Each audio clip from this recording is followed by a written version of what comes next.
నేను ఏదో పెద్ద పాపమే చేసి ఉండవచ్చు, ఆ పెద్ద పాపానికి తగినంత ఫలితాన్ని మాత్రం నాకు ఇవ్వకండి. అంత పెద్ద అశుభవార్త నేను వినేటట్టుగా చేయకండి. దానివల్ల నేను తల్లడిల్లిపోయేటట్టుగా నన్ను మార్చకండి.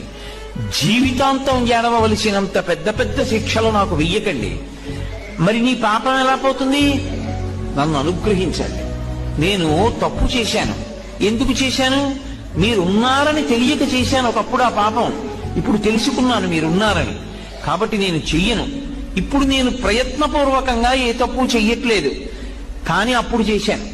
ఈశ్వర, మీరు నన్ను మన్నించి ఆ పాపము యొక్క ఫలితాన్ని ఇచ్చేటప్పుడు బహు తక్కువ చేసి ఇవ్వండి. నేను భరించగలిగేలా ఇవ్వండి తప్ప నేను భరించలేనంత దుఃఖాన్ని నాకు ఇవ్వకండి.